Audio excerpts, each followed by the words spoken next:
Putin এবং Xi Jinping এর বৈঠক আমরা জানি শেষ হলো।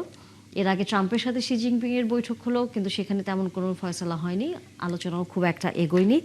আপনার কাছে কি মনে হয়, এই আলোচনা থেকে কি কোনো ধরনের সিদ্ধান্ত বা নতুন কোনো ধরনের দিক নির্দেশনা আসতে পারে এই যুদ্ধকে ঘিরে?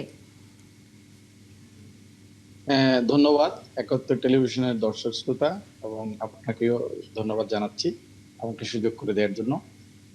আসলে এটা হচ্ছে যে একটা একটা গ্লোবাল ওয়ার, একটা বৈশ্বিক যুদ্ধ। এই অর্থে বৈশ্বিক যুদ্ধ যে এই যুদ্ধের সাথে আপনি দেখবেন যে শুধু মার্কিন যুক্তরাষ্ট্র এবং ইরানের যুদ্ধ না, এটা হচ্ছে যে এটার সাথে আপনার চীনের একটি সম্পৃক্ততা আছে, রাশিয়ার একটি সম্পৃক্ততা আছে। কারণ হচ্ছে যে ইরানের যে খনিজ সম্পদ, সেটার কিন্তু বেনিফিশিয়ারি কিন্তু চায়না। এবং এখানে চায়নার একটি বৃহৎ স্বার্থ রয়েছে, বিশেষ করে ভূরাজনৈতিক এবং অর্থনৈতিক স্বার্থ। পাশাপাশি এখানে আরেকটা বিষয় জড়িত, সেটা হচ্ছে কি, আমরা দেখছি যে মার্কিন যুক্তরাষ্ট্র অলরেডি কিন্তু রাশিয়ার সাথে একটি যুদ্ধে লিপ্ত রয়েছে। সেটা হচ্ছে কি, ইউক্রেনে মার্কিন যুক্তরাষ্ট্রের একটি প্রক্সি যুদ্ধ রয়েছে। সেই সূত্রের যদি বলি, তাহলে সেখানে মার্কিন যুক্তরাষ্ট্রকে দুর্বল করা, তার প্রক্সি ইউক্রেনকে দুর্বল করা, সেই অর্থে ইরানের সাথে রাশিয়ার একটি সম্পৃক্ততা আছে। এবং রাশিয়া এটা দৃঢ়ভাবে চায় যে মার্কিন যুক্তরাষ্ট্রের এখানে পরাজয় ঘটুক, এবং ইরানও চায়নাও চায় যে এখানে মার্কিন যুক্তরাষ্ট্রের পতন ঘটুক। এবং সত্যিকার অর্থে কিন্তু মার্কিন যুক্তরাষ্ট্রের পতন ঘটেছে এবং ঘটবে, নিশ্চিতভাবে ঘটবে। তবে এখানে যে বিষয়টি আপনি জানতে চেয়েছেন, সেটা হচ্ছে কি, বর্তমান যে মার্কিন যুক্তরাষ্ট্রের প্রেসিডেন্ট ডোনাল্ড ট্রাম্প যে সাম্প্রতিক সময়ে যে চীন সফর করেছেন, এবং চীনের যে একটি একটি যে বর্তমান সময়ে সবচেয়ে বেশি দ্রুত বর্ধনশীল একটি অর্থনীতি, বিশেষ করে তার রাজনৈতিক প্রভাব, ভূ রাজনীতি, অর্থনীতি এবং ইকোনমিক করিডোর, তার বেল্ট অ্যান্ড রুট ইনিশিয়েটিভ, এবং তার যে বিভিন্ন সেন্ট্রাল এশিয়া, ইউরেশিয়া এবং দক্ষিণ এশিয়া, দক্ষিণ পূর্ব এশিয়ার এবং রাশিয়ার সাথে যার যে অর্থনৈতিক সংযোগ এবং যোগাযোগ, এবং যে কূটনীতি এবং বাণিজ্য, সেই অর্থে চীন একটি বৈশ্বিক শক্তি হিসেবে আবির্ভূত হয়েছে। সেটাকে ঠেকাতে গিয়ে, সেটাকে কন্টেইন করতে গিয়ে মার্কিন যুক্তরাষ্ট্র ইরানকে দিয়েই কিন্তু সেটা শুরু করেছে। সেটা কিভাবে? ইরান যদি পরাস্ত হয়, ইরানের তেল সম্পদ যদি মার্কিন যুক্তরাষ্ট্রের হাতে চলে আসে, তখন কিন্তু ইরানের যে গ্যাস এবং তেল, সেটা কিন্তু মার্কিন যুক্তরাষ্ট্রেরই চীনের কাছে বিক্রি করবে। সেটা কিন্তু চীনের কাছে গ্রহণযোগ্য না। কিংবা আপনি যদি চিন্তা করেন যে ইরান হচ্ছে যে রাশিয়ান হেমিস্ফিয়ারের মধ্যে, কারণ হচ্ছে যে কি, আপনি কাস্পিয়ান সাগরের উপরে কিন্তু রাশিয়া রাশিয়া এবং ইরানের মধ্যে কিন্তু বর্ডার আছে এবং দ্বিপাক্ষিক যোগাযোগ আছে। বাণিজ্য এবং আমদানি রপ্তানি ক্ষেত্রে তাদের সাথে ভালো একটি সম্পর্ক আছে, সেটা রাশিয়াও ভালোভাবে নিচ্ছে না। সে অর্থে মার্কিন যুক্তরাষ্ট্র এই যুদ্ধে চীন, রাশিয়া এবং ইরানের সাথে যে ট্রায়াঙ্গুলার, যে ত্রিপক্ষীয় যে সম্পর্ক, এবং তাদের মধ্যে যে একটি বন্ধন, সামরিক, অর্থনৈতিক এবং কূটনৈতিক বন্ধন, সেটাতে মার্কিন যুক্তরাষ্ট্র পেরে উঠছে না। সেজন্য মার্কিন যুক্তরাষ্ট্র একটি কূটনৈতিক প্রচেষ্টার অংশ হিসেবে সাম্প্রতিক সময়ে চীন সফর করেছে, এবং চীনের প্রেসিডেন্ট শি জিনপিংকে মার্কিন যুক্তরাষ্ট্রের তার বলয়ের মধ্যে নিয়ে আসার জন্য একটি চেষ্টা করছে। কিন্তু চীন তো একটি পরিপক্ক রাষ্ট্র, এবং সেটা ওনারা বুঝতে পেরেছেন যে এটা মার্কিন যুক্তরাষ্ট্রের কি ধরনের একটি কূটকৌশল, যে চীন যদি মার্কিন যুক্তরাষ্ট্রের এই পাতানো ফাঁদে যদি পা দেয়, তাহলে চীনের যে যে ক্রমবর্ধমান অর্থনীতি, কিংবা তার যে সেটিকে ভূরাজনীতি, এক তার যে ধরনের বৈশ্বিক চাপে যে ফেলা বা আটকানোর একটি প্রক্রিয়া হয়তো মার্কিন যুক্তরাষ্ট্রের হাতে আসবে অস্ত্র হিসেবে। চিরকবি সুমন, কিন্তু আমরা যখন দেখলাম যে মার্কিন যুক্তরাষ্ট্রের সাথে চীনের আলোচনাটি বলা হচ্ছিল রুটিন ওয়ার্ক, কিন্তু সবারই আগ্রহ ছিল সারা বিশ্বের, যেহেতু ইরান ইস্যু সেখানে আলোচনা হতে পারে।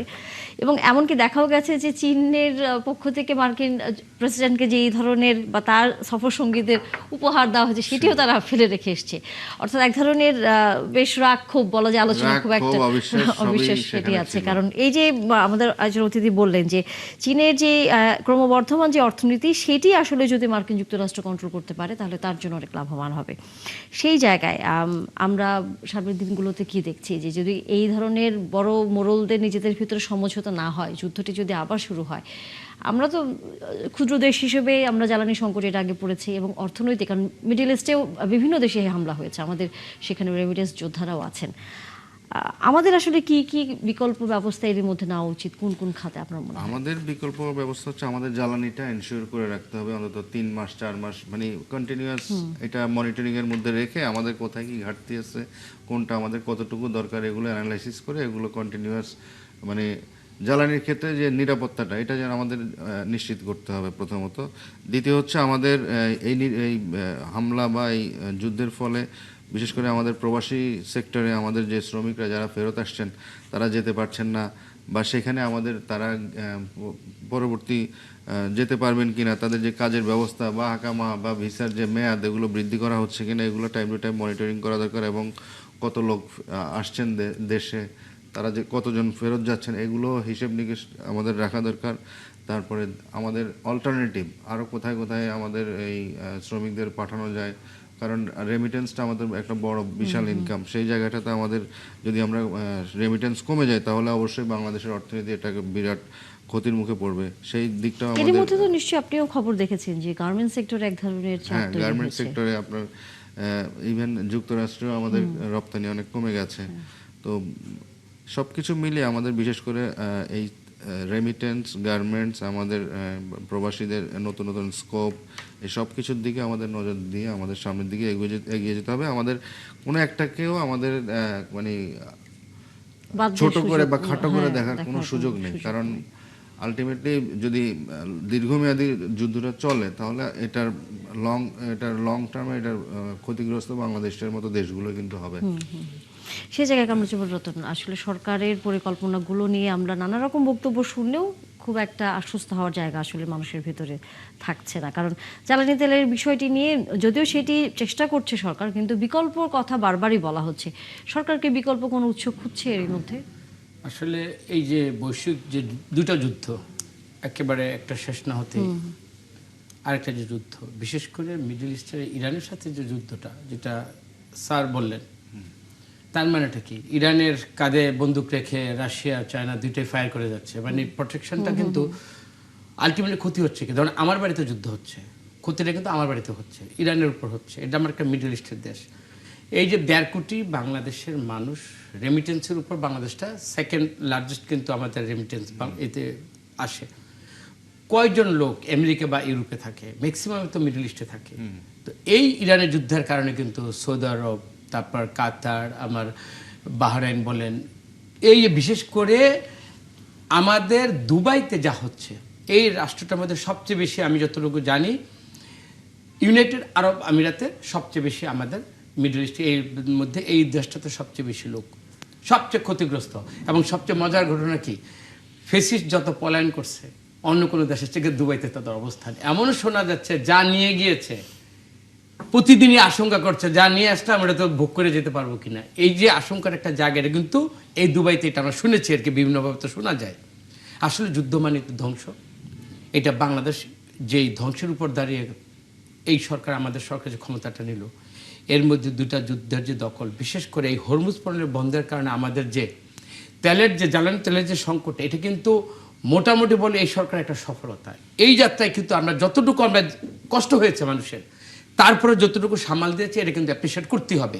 এবং এই ব্যাপারে বিরোধী দলকে আমরা অ্যাপ্রিসিয়েট করি যে তারা অন্ততপক্ষে ধৈর্য ধরেছে এবং বিএনপিকে এই সরকারকে সহযোগিতা করেছে। এখন যদি ফার্দার এখানে যদি আবারও একটা যুদ্ধের দামামা বাজে, এখানে কিন্তু আমাদের অনেক দেশের থেকে কিন্তু বাংলাদেশের এই জ্বালানি তেলের যে সংকটের সময় যে সফলতাটা যেভাবে ম্যানেজ করেছে, এই ম্যানেজমেন্টের কারণে কিন্তু, এবং এই জায়গায় কিন্তু অনেক কিন্তু মানে এখানে যদি আপনি একটা দুর্নীতি যদি মানে কেউ মানে জড়ায় যেত, এই সামালটা দেওয়া যেত না। সুতরাং সৎ এবং এফিসিয়েন্টলি তারা কিন্তু একটা সামাল দিয়েছে এই সরকার। তো আমরা চাই না এই যুদ্ধটা মানে এটা সোলং আর এটা মানে প্রলং এটা টিকে থাকুক, যে থাকুক। আমরা চাই বিশ্ব সভ্যতার, বিশ্ব এই মানবতার জন্য অন্তত এই যুদ্ধটা থেমে যাক।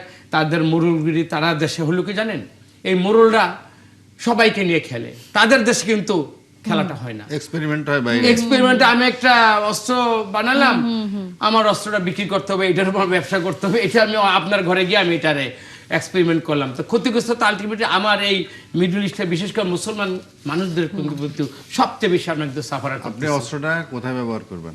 আপনি ওই জন্য কনফ্লিক্টটা তো লাগিয়ে রাখতে হবে কারো না কারো হ্যাঁ, এবং এবারই বলা যায় আমরা দেখলাম যে সৌদি আরব পর্যন্ত অস্ত্র কিনেছে আমেরিকা থেকে, যেখানে কিন্তু সৌদিতে বাধ্য আমরা করে। আসলে এই পরিবেশটা এমনভাবে সেটাই, করা হয়। সেটাই সেই জায়গা থেকে আসলে সামনের দিনগুলোতে আমরা নিশ্চয়ই যে এই বিষয়গুলো আমাদের জিয়াউল কবির সুমন বললেন যে অর্থনীতির সাথে সম্পৃক্ত যে বিষয়গুলো সেটি নিয়ে সরকারের নিশ্চয়ই সুনির্দিষ্ট কোনো পরিকল্পনা থাকবে যাতে সংকটে পড়লেও যাতে সেটি মোকাবেলা করা যায়। আলোচনা শেষ করতে হচ্ছে, অনেক ধন্যবাদ।